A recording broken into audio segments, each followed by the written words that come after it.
এগ্রিমেন্টের মধ্যে প্রবলেম ছিল, সেটা সানডে আর স্যাটারডে থাকার জন্য ওটা হয়নি।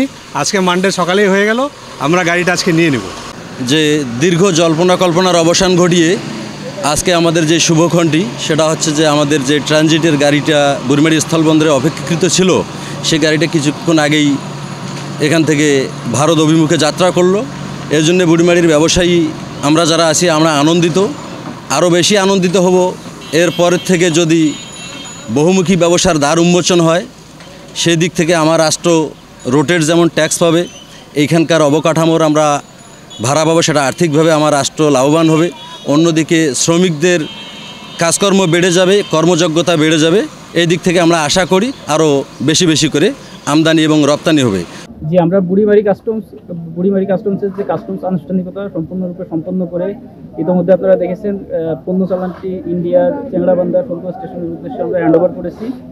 এবং ভবিষ্যতে যদি এই ধরনের ট্রানজিট কার্যক্রম অব্যাহত থাকে তাহলে বন্ধুপ্রতিম দেশ যেমন বাংলাদেশ, ভারত এবং ভুটানের যে আঞ্চলিক কানেক্টিভিটি সেটির একটি ইতিবাচক প্রভাব পড়বে।